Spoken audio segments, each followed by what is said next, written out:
a été célébrée ce vendredi dans notre pays, encore appelée l'Aïd el-Fitr. Cette fête marque la fin du Ramadan ici à Conakry. C'est dans les jardins du palais Sékou Touréa que le chef de l'État, professeur Alpha Condé, a accompli ce devoir religieux entouré de ses co-religionnaires. Et c'est le grand imam de la mosquée Faïsal qui a dirigé la prière, Ibrahima Keita. Nous sommes ici à Sékou Touréa dans la commune de Kaloum. Très tôt ce matin, ils étaient des centaines de fidèles musulmans à rallier ce lieu de prière circonstanciel au compte de la fête du Ramadan 2018. Un mois pendant lequel ces fidèles musulmans ont multiplié prières et adoration de leur Créateur.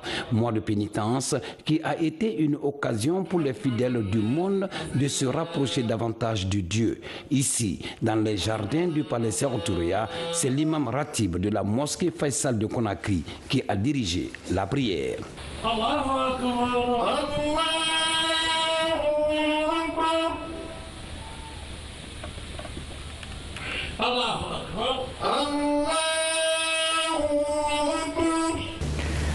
Assalamu alaikum wa rahmatullah.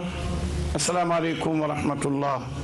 Une occasion saisie par El Hadj Mamadou Saliou Kamara pour inviter les Guinéens à la compréhension, l'entente et le pardon. Selon lui, la Guinée est et reste la propriété commune de tous les Guinéens. La ta'murunna bil ma'ruf wa bole amari mafayina na fefay wala tanhauna 'anil munkar ili bore to fe kadara ina makafo ma wakana afala baade na murabam tondi ilu akasabira khibu susama tidaya ina han tondi kilawo kono wona matimuk litakunu zahirina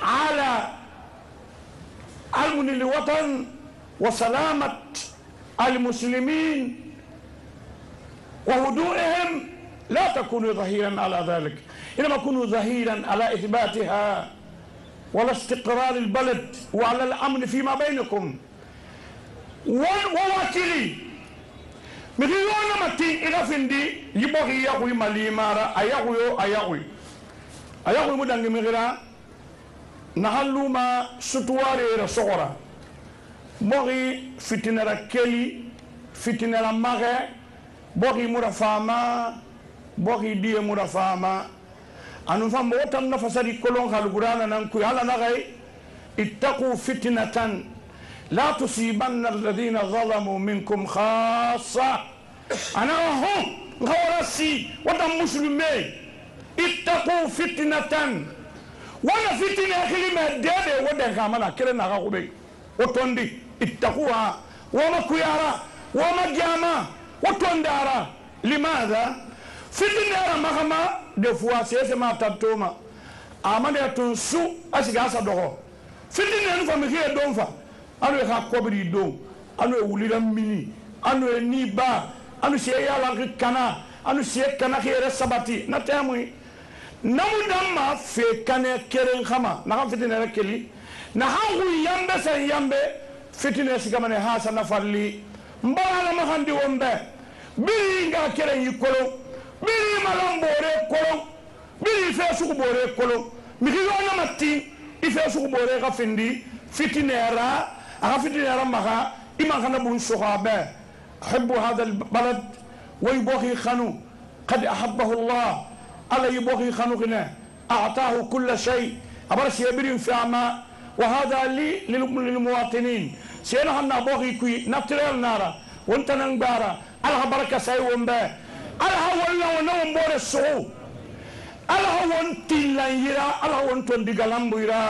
Justement, aucun développement n'est possible sans la paix. C'est pourquoi l'imam de la grande mosquée Faïsal de Conakry a invité les uns et les autres à privilégier la nation qui est le bien commun.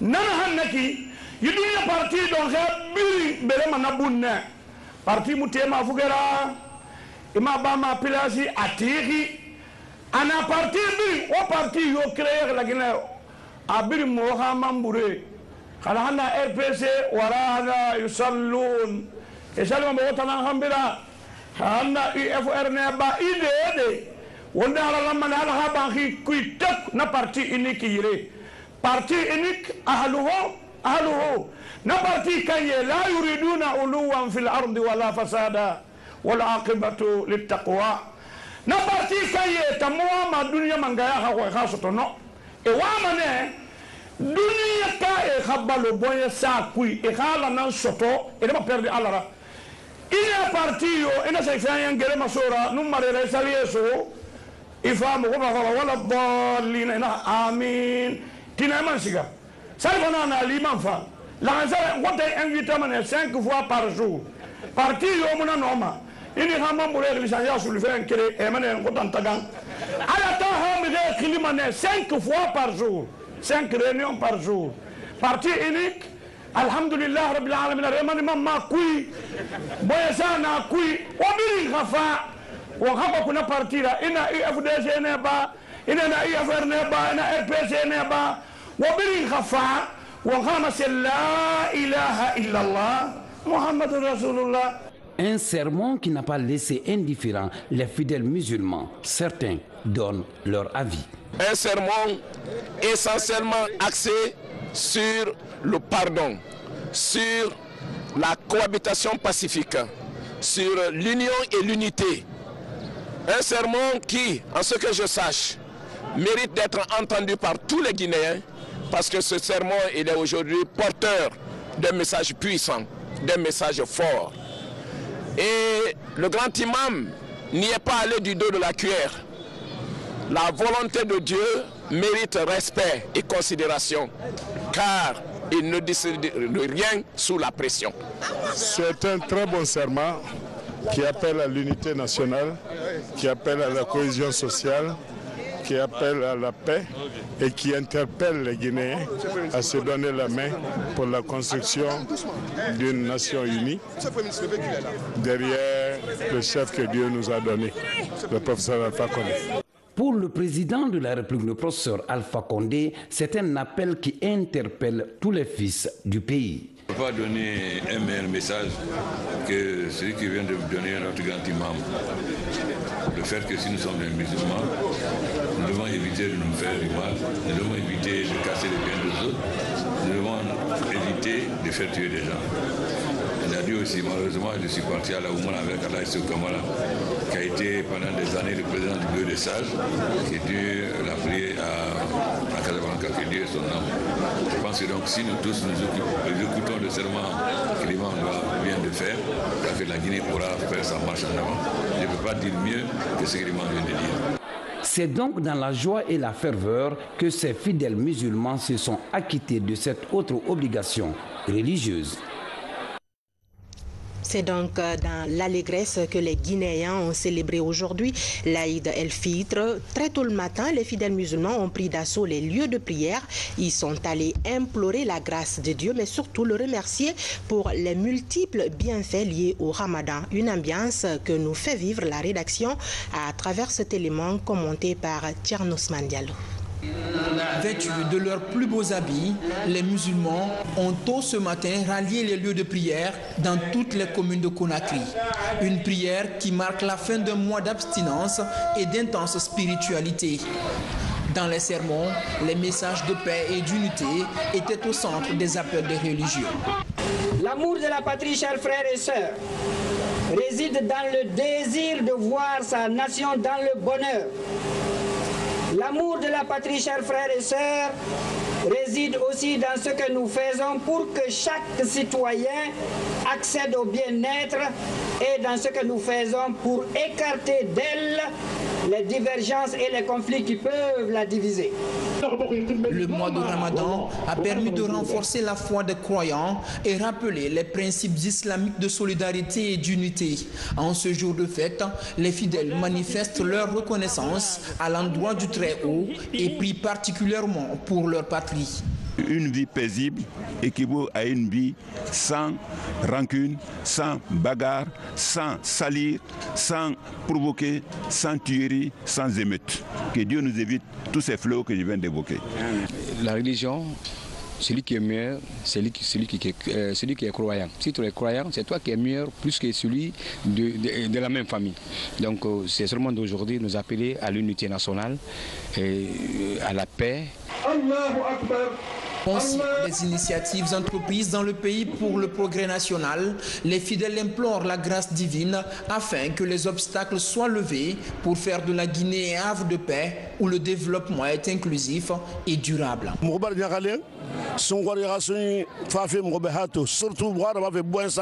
Nous sommes contents de vivre cette fin de Ramadan. Nous avons prié pour nos chefs et pour tous les fils du pays.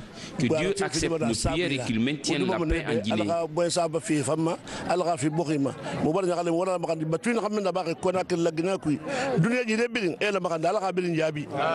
Après la prière de l'Aïd el-Fitr, les fidèles présentent leurs vœux de santé et de prospérité aux proches et aux parents avec le sentiment d'un devoir accompli pendant tout un mois de jeûne. Même ambiance de fête à l'intérieur du pays, aussi bien à Dubreka qu'à Kindia, les rituels ont été respectés. Daouda Tabansila. Kindia, c'est tôt le matin que les fidèles musulmans des différents quartiers de la ville ont rallié la place publique pour la prière de l'Aïd el-Fitr après un mois de pénitence, de bénédiction et d'invocation auprès du Seigneur Allah. Dans son sermon, le grand imam de Tafuri a rappelé en quelques mots ce que doit être un bon musulman avant, pendant et après le Ramadan.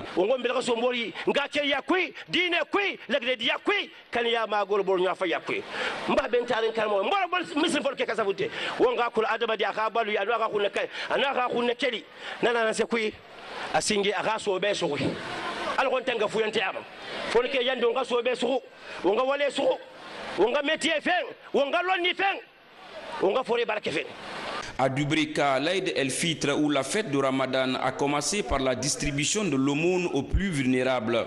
Des mains du guide religieux, chaque nécessiteux reçoit quelques kilogrammes de riz accompagnés de la dépense du jour. Un rituel qui profite à chacun d'eux depuis des années. À 9 h, les fidèles musulmans se rendent à la place publique, lieu prévu pour la prière dirigée par Elhaj Kanté, imam ratib de la mosquée centrale de Dubreka. Ici, autorités locales et citoyens de la préfecture sont à l'écoute de leur imam. Dans l'ensemble, des prières dites en faveur de la paix et de la cohésion sociale en Guinée sont évoquées.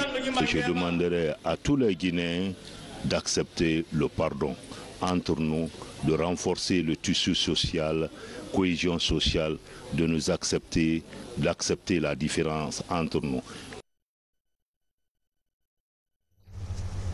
Et puis après cette grande prière, nos reporters déployés dans les différents quartiers ont tendu leur micro aux citoyens. Tous saluent les messages des leaders religieux, essentiellement axés sur la paix, et ils prient pour la cohésion sociale pour une Guinée développée. Suivez. Notre religion, la religion musulmane, est une religion de tolérance. Une religion de tolérance et qui cultive la paix et la cohésion sociale. Puisse le Tout-Puissant Allah faire que la Guinée demeure dans la cohésion sociale et la grande fraternité. Je demande aujourd'hui au nom de la paix, je demande à tous les bons musulmans et à tout et chacun de croyants guinéens d'œuvrer pour la paix. La nation doit vivre. Nous devons vivre ensemble, vivons ensemble pour que notre pays puisse être développé. C'est un message extrêmement important, c'est un message que nous saluons, c'est un message que tout le monde doit véhiculer dans tous les quartiers et dans toutes les familles. Et pour que vraiment la paix règne dans notre pays, pour que les Guinéens se donnent la main ensemble pour construire ce beau pays qui est la Guinée, sans distinction de sexe, de race, d'ethnie, de religion. La fête de Ramadan, un jour de fraternité, de pardon et de réconciliation, c'est le moment que choisissent les fidèles musulmans pour prendre du temps en famille et entre amis.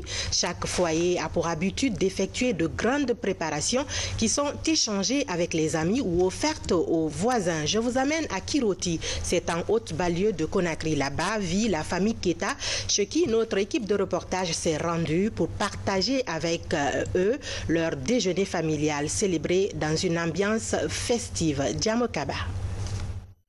L'Aïd el-Fitr occupe une place particulière dans la vie des fidèles musulmans. Après la traditionnelle séance de prière, c'est tout un cérémonial qui s'annonce.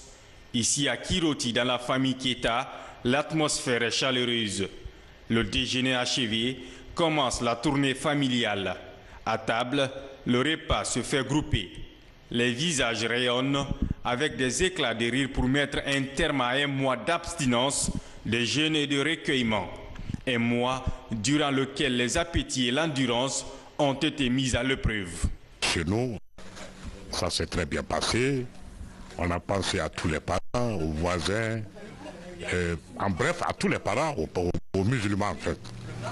Donc, c'est un sentiment de fierté, de joie, de passer cette journée avec toute ma famille, partager le repas de fête avec eux et communier avec eux. L'attachement aux liens familiaux et à la religion sont aussi de mise.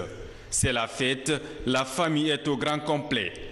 Parents, fils et petits-fils se réunissent autour d'une spécialité culinaire préparée par la mère de famille. Un repas spécialement préparé pour célébrer la fin du Ramadan dans une ambiance familiale. Un moment idéal pour la famille Keita pour opérer un retour aux sources afin d'initier les plus petits aux valeurs d'échange et de partage. C'est un sentiment de réconfort et nous rendons vraiment grâce à Dieu, sans oublier nos parents qui ne cessent de nous soutenir à tout bout de champ. Un jour de fraternité, de pardon et de réconciliation.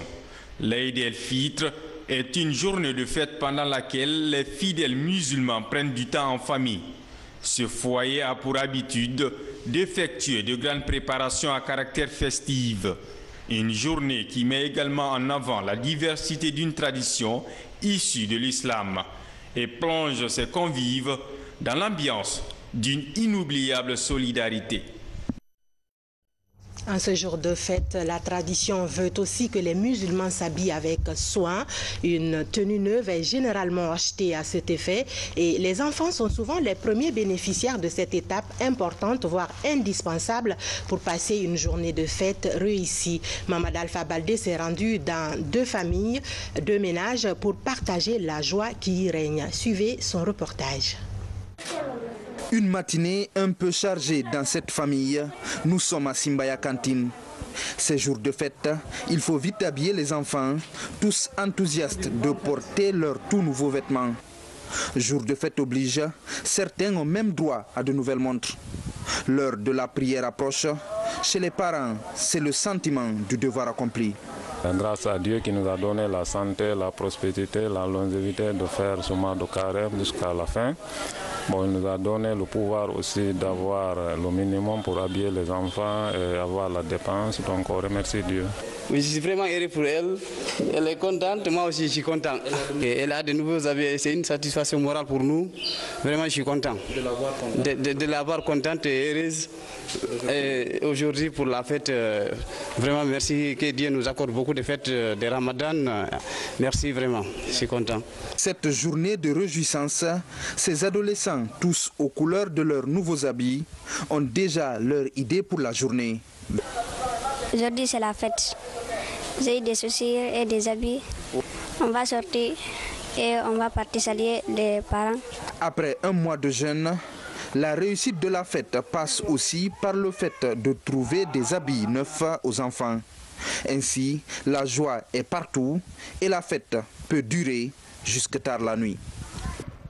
Dans l'actualité également, le processus de mise en place des usines de l'agro-industrie en Guinée, un processus qui se renforce de plus en plus.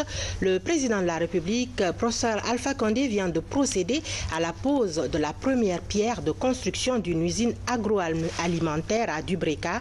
Nutri-Guinée, c'est son nom. Elle sera spécialisée dans la lutte contre la malnutrition infantile en Guinée. Le point avec Mohamed Lamine Souma du bureau de presse de la présidence de la République. L'usine qui va sortir de terre ici s'appellera Nutri-Guinée, une technologie française importée tout droit de Normandie. Ce sera une filiale du puissant groupe Nutri-7. Son challenge, lutter contre la malnutrition infantile, mais aussi booster la production agricole du pays par le biais de la transformation des produits agricoles sur place.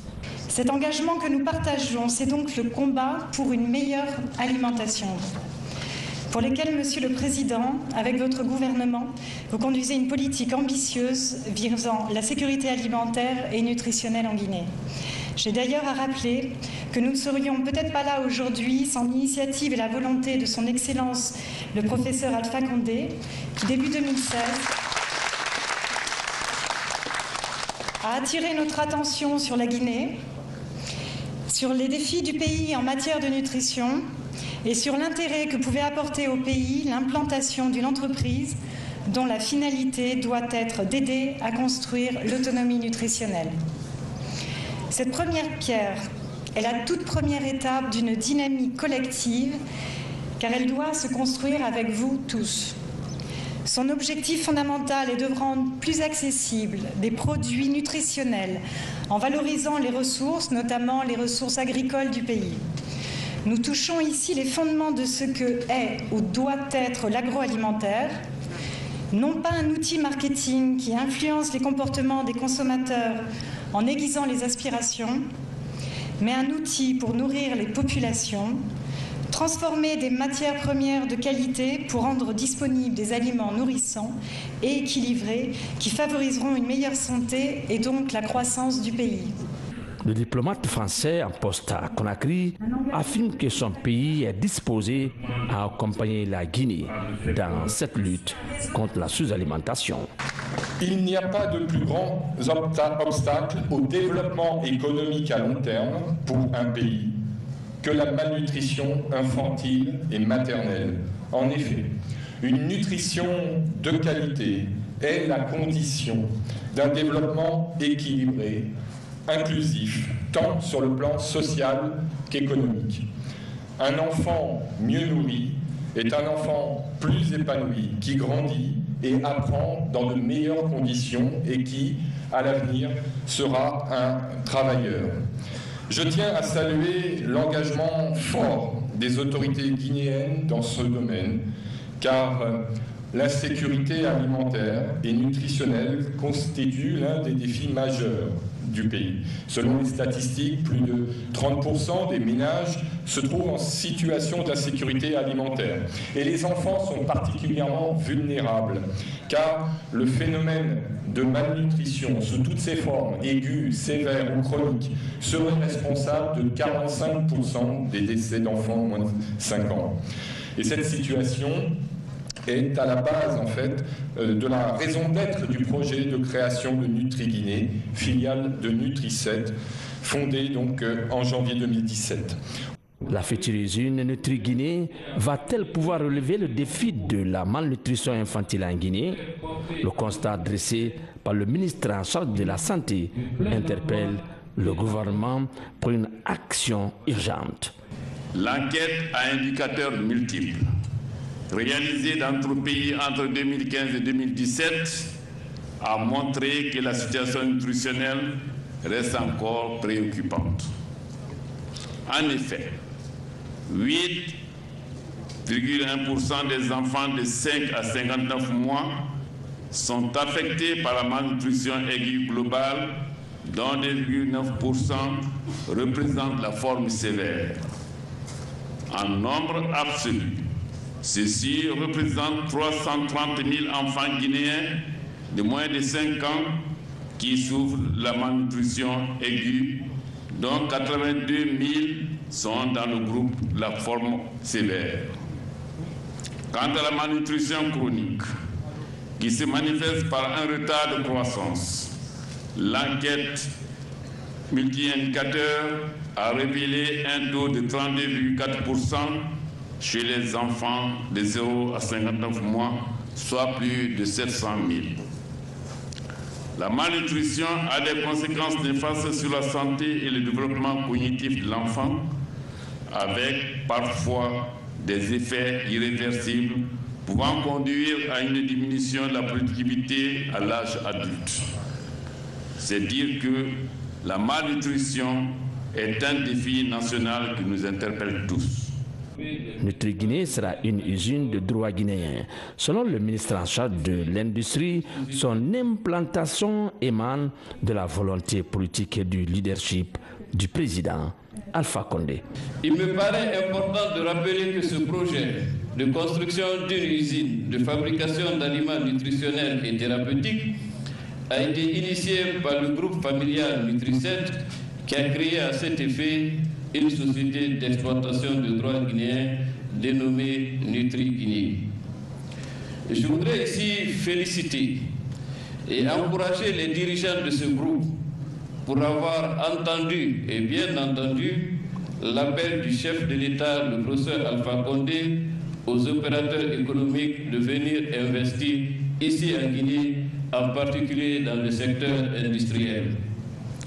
La Guinée est aujourd'hui sans nul doute une grande destination pour tous les investisseurs dans tous les domaines, grâce à la politique d'ouverture, à la clairvoyance politique et au leadership personnel du président Alpha Condé. Le préfet de Debreka, jeune d'implantation, y trouve une grande opportunité d'offre d'emploi aux jeunes. L'implantation de Nutri-Guinée est un grand atout qui offrira plusieurs possibilités et d'intérêt à notre pays et particulièrement à notre préfecture.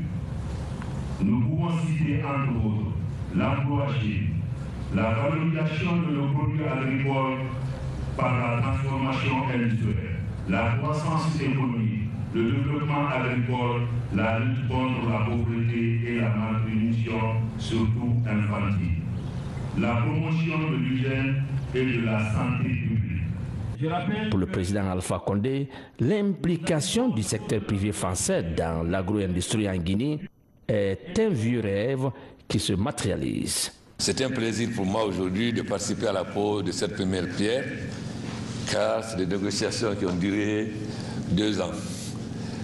Et le ministre de la Santé vient de vous brosser de façon éloquente la nécessité de cette usine, parce qu'il a présenté la situation des enfants au niveau de la malnutrition. Donc vous voyez à quel point la création de cette entreprise en Guinée est une nécessité fondamentale. Donc je suis très heureux de vous accueillir ici. Je vous ai dit que j'ai fait mon lycée à Louviers et mon premier bac à Rouen. Donc vous êtes la bienvenue puisque moi-même j'ai fait la Normandie. Aussi, votre présence montre aussi que les entreprises moyennes françaises peuvent trouver leur place en Guinée. C'est extrêmement important. Ce n'est pas seulement des grandes entreprises de BTP ou d'énergie ou de mines, mais aussi les entreprises moyennes qui constituent le véritable tissu industriel de la France. Donc votre succès est extrêmement important pour la Guinée parce que votre succès ouvrira la porte à beaucoup d'autres entreprises moyennes. Et je rappelle aussi que nous sommes en négociation avec le groupe Castel pour la reprise de l'usine en partenariat public-privé de l'usine de Dabola afin d'augmenter la production d'arachide et d'huile de palme. Nous avons aussi avec la BAD le projet l'Afrique nourrit l'Afrique, l'agro-business. La BAD va nous accompagner pour des plateformes agricoles, des plateformes. C'est-à-dire cette plateforme ça constitue à faire l'agriculture, la transformation industrielle et la commercialisation. Donc vous voyez que votre programme rentre déjà dans un ensemble de programmes. Aussi, lors de la journée de l'agriculture en forêt, nous avons montré l'importance de l'huile de palme. Nous sommes d'autant plus heureux que votre entreprise utilisera des matières premières spécifiquement locales. Le gouvernement s'engage à vous accompagner, à faire en sorte que ces matières premières soient à votre disposition, à faire en sorte que le gouvernement accompagne le ministère de la Santé pour que votre projet soit un très grand succès, non seulement pour les enfants mal nourris en Guinée, mais aussi pour la sous-région. Car la malnutrition aujourd'hui est un fléau que tous nos pays connaissent. Or, si nous voulons que la jeunesse soit l'avenir de notre pays, faut-il permettre qu'aux enfants dès le bas âge puissent avoir les meilleures conditions de se développer. Le tableau décrit par le ministre de la Santé est éloquent et effrayant. Et vous voyez à quel point c'est une priorité pour nous, les compléments alimentaires. Je souhaite plein succès à votre usine et je vous garantis que le gouvernement vous accompagnera totalement. On fera en sorte qu'en collaboration avec nos partenaires, votre usine puisse davantage se développer de plus en plus et connaît une autre usine à l'intérieur du pays, puisque si vous couvrez nos besoins, il faudra couvrir aussi les besoins des pays voisins. En tout cas, je suis certain qu'avec l'ambassadeur de France, nous allons attirer d'autres entreprises moyennes si vous réussissez. Vous voyez que votre réussite est fondamentale pour nous, pour vous bien sûr, mais aussi davantage pour la Guinée. Donc je vous donne la garantie du gouvernement que le ministre de la Santé sera accompagné et que le ministre de l'Industrie aussi vous prêtera toutes les facilités, ainsi que le préfet du Breka et les populations de Breka qui sont représentées ici par l'imam et autres. Je pense que tous vous accueilleront parce que chacun de nous a le souci des enfants. Parce que ces enfants sont l'avenir de la Guinée de demain. D'autant plus que nous avons un grand fléau ici, qui est les mariages précoces, qui amènent des jeunes filles inexpérimentées à avoir des enfants. Donc le problème de nutrition est encore beaucoup plus sévère. Parce qu'une femme d'un certain âge sait qu'est-ce qu'il faut faire pour nourrir l'enfant. Mais quand c'est des femmes de 14, 15 ans qui font des enfants, évidemment, ils n'ont pas encore la connaissance de comment traiter les bébés. Donc cette usine sera aussi un grand apport afin de permettre que ces enfants qui sont nés dans des conditions qu'on n'aurait pas souhaitées puissent être accompagnés et grandir et puissent aller à l'école normalement comme tous les enfants. Nous souhaitons la bienvenue en Guinée et j'espère que vous vous retrouverez chez vous en Guinée comme moi je me suis retrouvé chez moi en Normandie. Merci beaucoup et bonne chance. La livraison de la première production de l'usine Nutri-Guinée est attendue au mois de juillet 2019. Autre activité du chef de l'État, cette audience accordée au président de la commission de la CEDEAO, professeur Alpha Condé et Jean Kassi ont échangé hier sur l'évolution de la situation socio-politique de la sous-région. Compte rendu Abdul Karim Condé du bureau de presse de la présidence de la République. Le président de la commission de la CEDEAO était venu rencontrer le président de la République, professeur Alpha Condé, pour discuter de la situation sociopolitique de la sous-région, notamment en Guinée-Bissau et au Togo, où le chef de l'État est médiateur de la CEDEAO. Vous savez que le président de la République de Guinée est facilitateur sur la Guinée-Bissau, sur le Togo, et donc nous avons échangé sur ces points. Pour voir un peu comment faire avancer les questions de paix, de sécurité, questions politiques au niveau de ces pays. Nous avons évoqué globalement les questions, les grands défis qui se posent au niveau de la région de l'Afrique de l'Ouest, au niveau de la CEDEAO. Et puis sur les questions économiques, sur les questions d'intégration, nous avons parlé des questions commerciales, des volets commerciaux, de l'intégration économique. Nous avons parlé de la monnaie unique. Vous savez que c'est un dossier qui est très important. Nous avons parlé également donc, des différents défis qui s'opposent aux différents pays donc, de la CEDEAO. Donc ça a été un entretien très riche. Nous avons pu donc noter les orientations du président de la République sur ces grandes questions qui concernent la CEDEAO. Madame Guéné Keïta, ministre de la Coopération et de l'Intégration africaine, a expliqué l'importance de l'audience que le chef de l'État a accordée au président de la commission de la CEDEAO. C'est un entretien extrêmement fructueux. Comme vous le savez, le président de la République est un fort partisan de l'intégration africaine et un grand supporter de la CEDEAO. Dans toutes les questions qui ont été abordées, c'était comment renforcer ces liens au niveau du continent, mais également avec les autres institutions sous-régionales, que ce soit la CEAC, le G5 Sahel ou l'autorité du bassin du Niger. Je crois que cette réunion fera date et permettra de continuer la coopération très étroite qui existe entre la Guinée et la CEDEAO. Le président de la commission de la CEDEAO, 3 mois après son élection, a choisi la Guinée pour rencontrer le professeur Alpha Condé, chef de l'État, pour plus d'informations sur la sous-région. Il était accompagné par Mme Alapini Liliane, représentante résidente de la CEDEAO en Guinée. Un peu d'humour dans ce journal. Adama Daïko et El Magnifico sont à Conakry. Ces humoristes ivoiriens doivent se produire dans un réceptif hôtelier de la place. Ils promettent aux Guinéens un spectacle 100% rire pour marquer leur retour sur la scène guinéenne. Aboubakar Diaby. Pour une fête de Ramadan réussie en Guinée, les humoristes ivoiriens Adama Daïko et El Magnifico posent leurs valises à Conakry. Arrivés avec des tons de rire, ces humoristes promettent d'offrir un spectacle haut de gamme aux Guinéens. Une manière de faire rire le public mélomane de la Guinée après le mois de Ramadan. Je suis l'ami de la Guinée. Moi-même, je revendique ça. Je suis tout le temps en Guinée pour saluer des frères, des amis.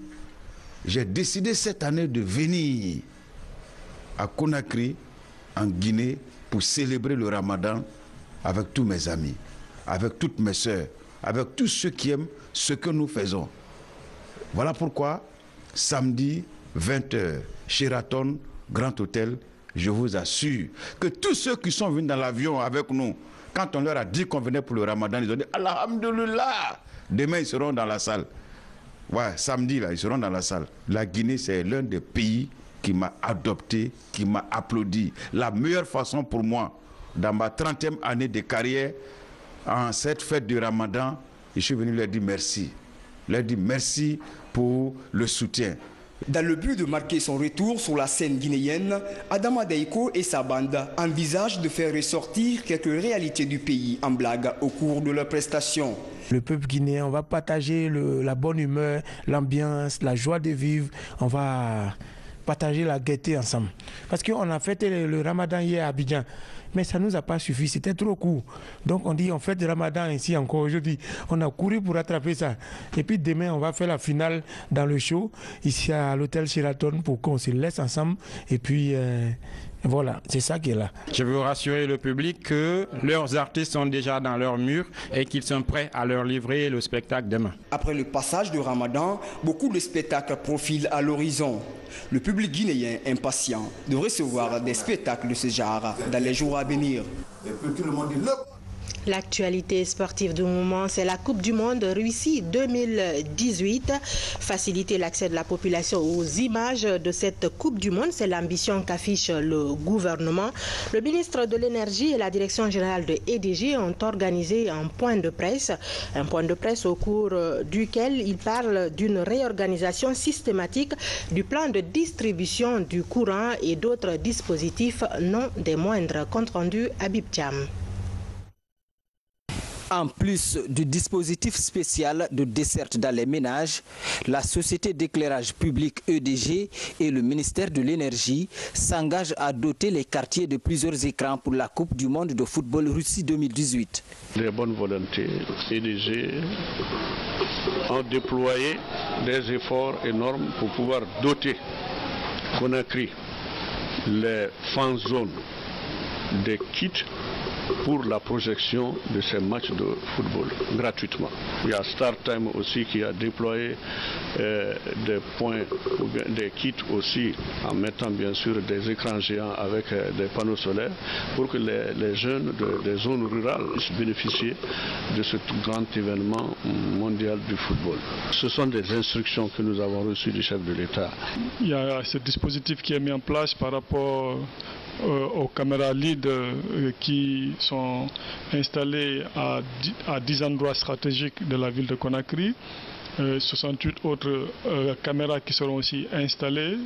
Mais en plus, il faut dire qu'il y a d'autres bonnes volontés qui ont été mobilisées par le chef de l'État, notamment le consortium UMS, BC, qui aussi a mis 50 kits à disposition pour compléter ce dispositif de Conakry à l'intérieur du pays. À travers le projet dénommé France Zone, 21 maisons de jeunes seront également fournies en équipement audiovisuel avec des groupes électrogènes de grande capacité. Des mesures phares visant à faire face à la période d'étiage qui affecte considérablement le système de distribution du courant électrique dans le pays. Au niveau du réseau interconnecté Conakry, nous avons pris les dispositions pour que, à partir de 15h jusqu'à minuit en tout cas, qu'on ait le maximum de centrales et de production pour faire face à la demande qui, pendant cette phase-là, est le maximum, puisqu'il atteint environ 350 MW, qui est la pointe de la demande au niveau du RIC de Conakry. Et les centrales de ville de l'intérieur ont reçu comme consigne de démarrer à partir de 15h pour permettre à l'ensemble des citoyens de suivre les matchs de football sur leur petit écran. À la demande du chef de l'État, le ministère de la Communication a également procédé au remplacement de quelques émetteurs défectueux à l'intérieur du pays. De quoi faciliter l'accès de la population à la télévision nationale, en particulier durant cette Coupe du Monde. La fête mondiale du Courant se poursuit donc du côté de Moscou. Après l'ouverture officielle hier jeudi, ce vendredi, les deux premières équipes africaines font leur entrée, mais une première sortie ratée dans cette phase de poule. Le Maroc et l'Égypte ont encaissé dans les dernières minutes des temps réglementaires. Le condensé de ces deux matchs, c'est avec Sadek.